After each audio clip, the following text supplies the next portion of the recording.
Dual nature of matter, यानी कि पदार्थ की द्वितीय प्रकृति। पीछे वाले पार्ट्स में हमने पढ़ा था कि जो रेडिएशन है यानी कि प्रकाश, वो दो तरीके की प्रकृति रखता है, एक कण की प्रकृति और एक तरंग की प्रकृति। तो इसी के संबंध में डी ब्रॉगली ने एक हाइपोथेटिकली सोचा कि जब रेडिएशन दो तरीके से व्यवहार कर सकता है तो क्या कोई कण या कोई द्रव्यमान क्या इन दो तरीके से व्यवहार कर सकता है। कण की प्रकृति तो सामने दिखाई देती है कि मान लो ये इलेक्ट्रॉन है, इसमें द्रव्यमान है, या न्यूट्रॉन है, इसमें द्रव्यमान है, या अल्फा कण है, कोई द्रव्यमान है।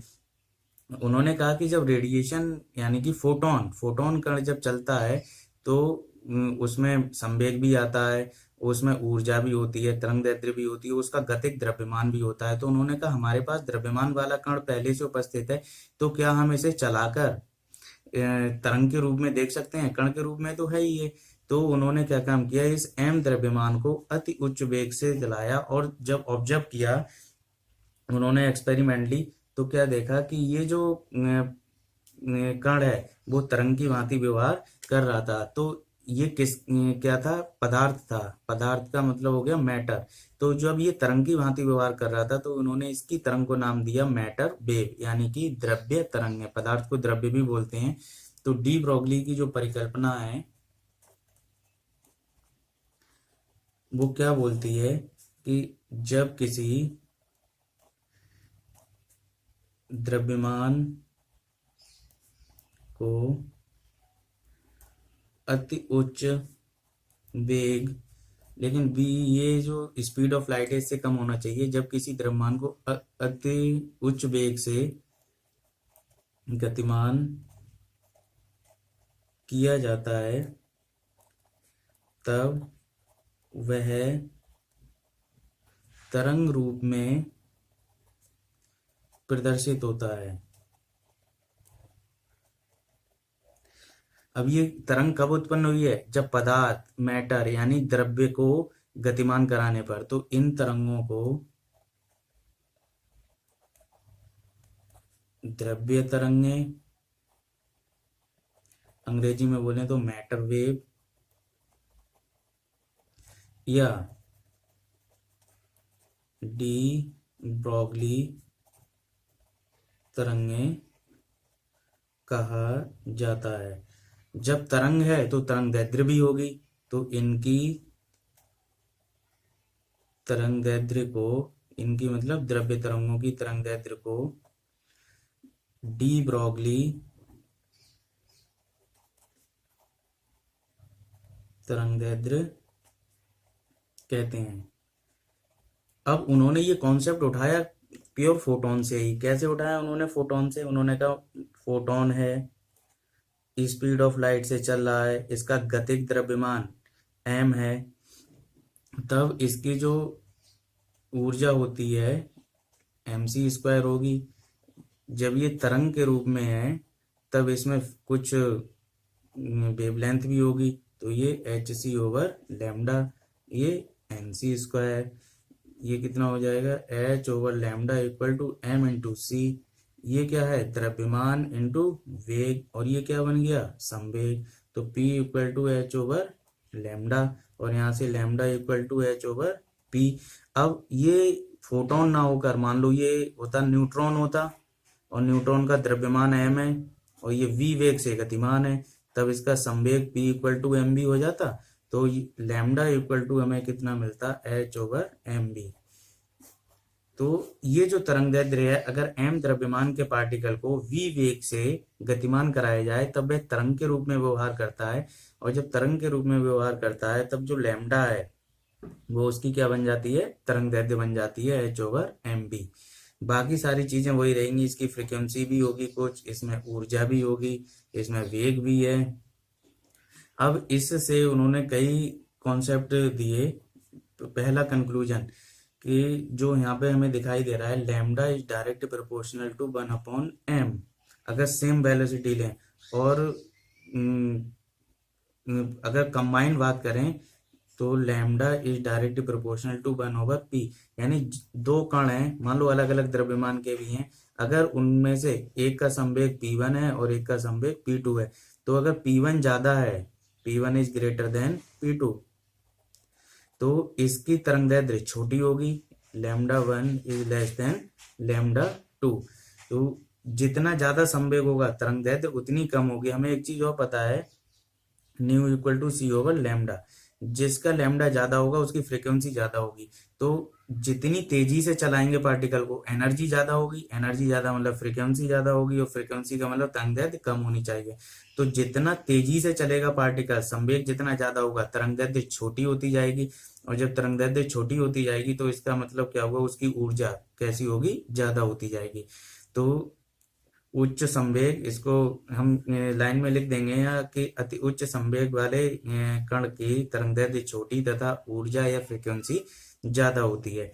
दूसरा उन्होंने इससे क्या कंक्लूजन निकाला कि ये जो तरंगे हैं, द्रव्य तरंगे, ये आपकी आवेश पर निर्भर नहीं करती।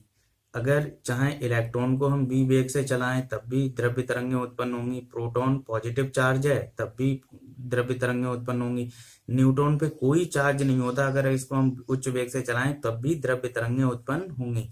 तो द्रव्य तरंगें चार्ज यानी कि वैद्युत आवेश पर निर्भर नहीं करती।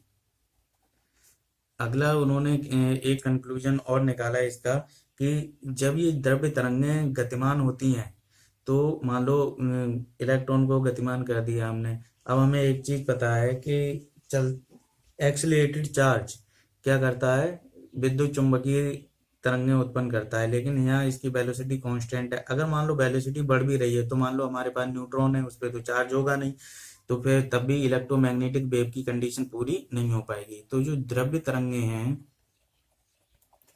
EM यानी कि विद्युत चुंबकीय तरंगे नहीं होती, ये विद्युत चुंबकीय तरंगे नहीं है। तो ये तीन उन्होंने कुछ कंक्लूजन दिए, जितना ज्यादा तेजी से चलाएंगे तरंगदैर्ध्य उतनी छोटी होगी। ये जो तरंगे हैं वो हमारी तरंगे, द्रव्य तरंगे आवेश पर निर्भर नहीं करती, और जब आवेश पर निर्भर नहीं कर रही तो ये इलेक्ट्रोमैग्नेटिक वेव नहीं है।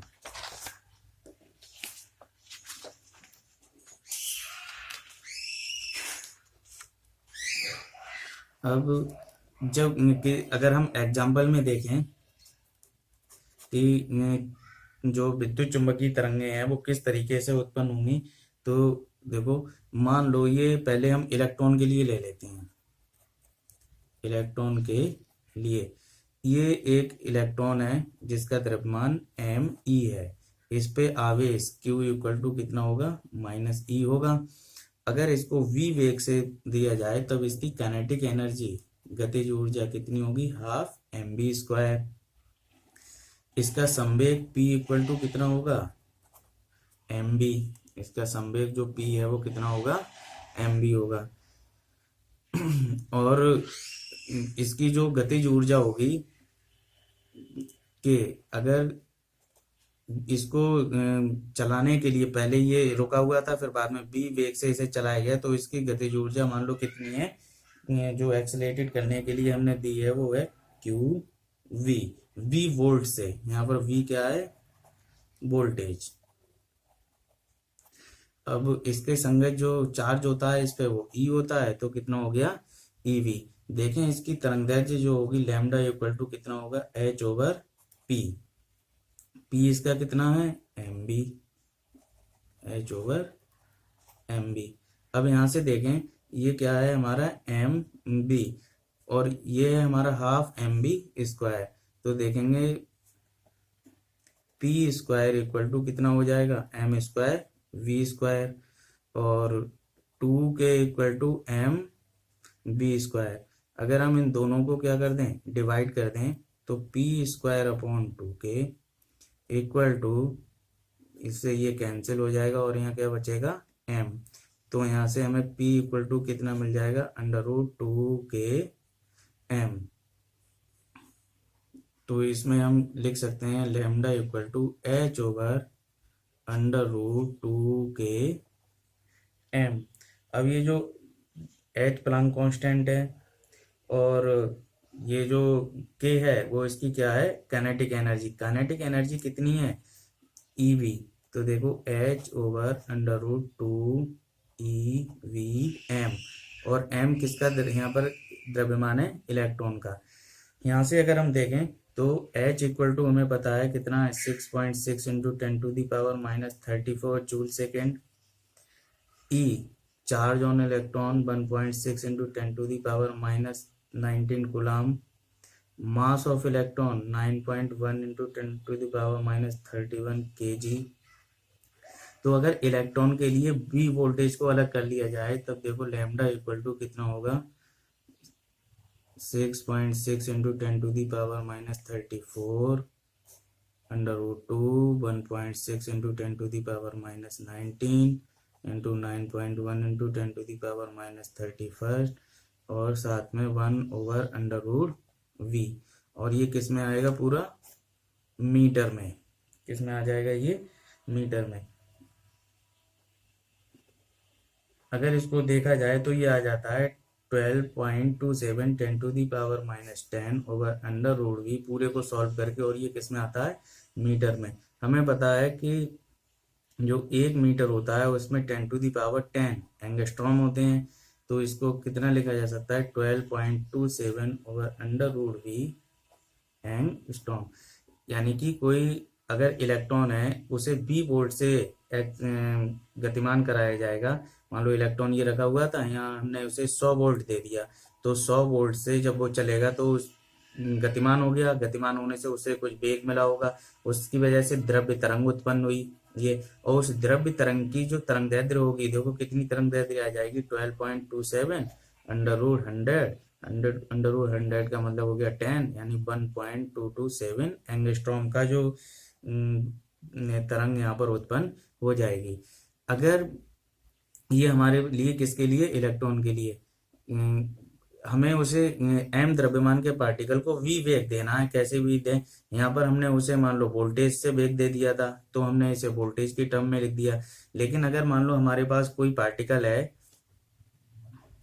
एम और उस पर चार्ज कितना है, क्यू है, और उसे बी वोल्ट से वोल्टेज कितना लगा दिया जाए, बी वोल्ट से वी वेलोसिटी दी जाए, तब वो जब यहाँ से चलेगा तब वो जो तरंग उत्पन्न करेगा। तो देखो lambda equal to h over under root 2km, या एम उसका क्या है, द्रव्यमान।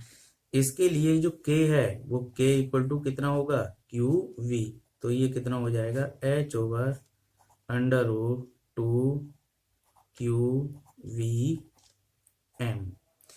ये किसी भी चार्ज पार्टिकल के लिए है। अभी हमने पीछे देखा था कि हम बोले कि ये चार्ज पर तो डिपेंड नहीं करता, ये रियली में चार्ज पे डिपेंड नहीं करता, लेकिन ये निर्भर किस पे कर रहा है, काइनेटिक एनर्जी पर। लेकिन अब काइनेटिक एनर्जी तो हम कहीं से भी ले सकते हैं, उसको हमने ऐसे मार के उसे वी वेलोसिटी दी, हमारा मन हुआ हमने उसे ऐसे नहीं मारा, हमने ऐसे धक्का देकर दिया।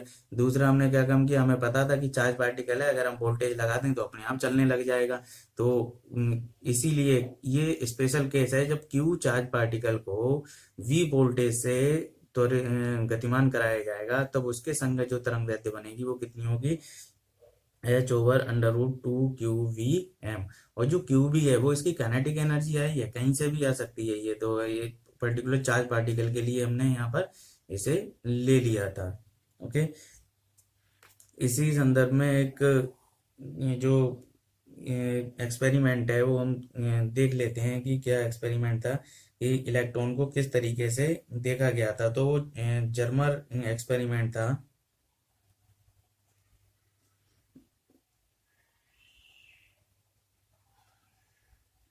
इन्होंने क्या देखा, यहाँ से एक कैथोड लिया और कैथोड से बहुत सारे इलेक्ट्रॉन यहाँ से निकल रहे थे। जब ये इलेक्ट्रॉन यहाँ से निकल रहे थे तो इन्होंने आगे क्या काम किया कि एक यहाँ पे कोलीमीटर लगाया, जिससे कि इलेक्ट्रॉन तेजी से यहाँ से निकल सके, यानी कि एक पुंज के रूप में यहाँ से निकल सके, और जो इनको वेलोसिटी दे। आगे उन्होंने एक स्क्रीन लगा रखी थी और इलेक्ट्रॉन वहां पर एक डिफ्रैक्शन पैटर्न दे रहे थे, यानी कि यहाँ पर कुछ डार्क फ्रिंज और कुछ लाइट, जो ब्राइट फ्रिंज है वो मिल रही थी। तो जब यहाँ से पार्टिकल चल रहा था तो ये तभी पॉसिबल है जब वो कौन से फॉर्म में जाए, वेव की फॉर्म में जाए, यानी तरंग के रूप में जाए। तो जो जर्मर एक्सपेरिमेंट है वो हमें क्या जो इंफॉर्मेशन है वो देता है कि इलेक्ट्रॉन की तरंग प्रकृति बताता है कि ये जो उनका हाइपोथेटिकल कॉन्सेप्ट था डी ब्रॉगली का, उसको प्रूव किया था जर्मर एक्सपेरिमेंट ने कि हाँ इलेक्ट्रॉन वास्तव में तरंग के रूप में चलता है। इसी के संदर्भ में अगर हम देखें कुछ किस तरीके से चीजें हो सकती हैं। अभी हमने देखा कि जो लैम्डा इक्वल टू था वो कितना था, √h/2k_m, यानी कि h/√2qv/m। एक चार्ज पार्टिकल है और उनके जो द्रव्यमान है वो कैसे हों, मान लो अलग अलग हों। ये हमने x अक्ष पे लिया 1/√v और y अक्ष पे लिया लैम्डा, और यहाँ से देखो एक a है और एक ये b है। अब इनमें से किसका द्रव्यमान ज्यादा है, तो देखो यहाँ से lambda equal to h/√2k_m into √b। यहाँ से लैम्डा इक्वल टू 1/√v, ये क्या बन गई इसकी स्लोप, ये बाई अक्ष ये एक्स अक्ष, और अगर मान लो किसी समय इसका स्लोप θ1 है, इसकी स्लोप कितनी है θ2, तो tan θ इक्वल टू आएगा तो लैम्डा ओवर 1/√v, ये क्या बन गई इसकी स्लोप, बराबर h equal to √2qm, h/√2q/1/√m। अब देखो जिसकी स्लोप ज्यादा है उसका m कम होगा, तो यहाँ इसका द्रव्यमान है ma और इसका द्रव्यमान है mb। जिसकी स्लोप कम है उसका द्रव्यमान ज्यादा होगा, तो mb is greater than ma। ये लैम्डा वर्सेस √v ग्राफ का क्वेश्चन, ये बहुत कॉमन क्वेश्चन है और ये जनरली ये पूछा भी जाता है एग्जाम में कि किस तरीके से ये हो सकता है।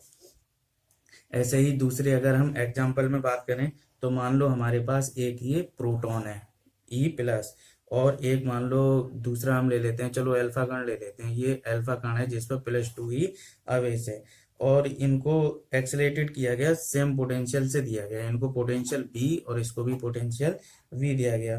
अब इनमें से मान लो इनकी जो अब जब ये चलेगा तो इसको कुछ वेलोसिटी मिलेगी, velocity B of proton, velocity V of alpha particle. जब इनकी वेलोसिटी मिल रही है तो ये तरंग के रूप में चलेंगे, ये तरंग बन गया और ये भी तरंग बन गया। अब इसकी तरंग दैर्ध्य मान लेते हैं लैम्डा p है और इसकी तरंग दैर्ध्य मान लो कितनी है लैम्डा अल्फा।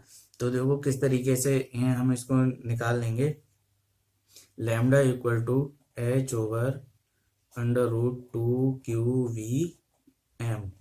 अब प्रोटॉन के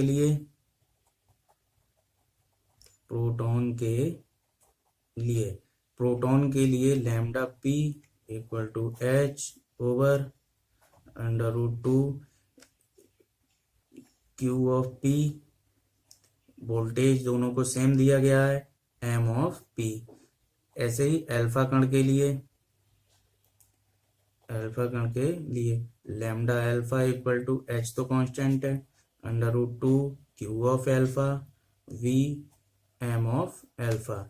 अब यहाँ से हम देखें lambda p over lambda alpha, तो इसमें से बहुत सारी चीजें, लैम्डा p h/√2qp_v_m_p, और ये ऊपर पहुंच जाएगा तो 2q_α_v_m_α ओवर h।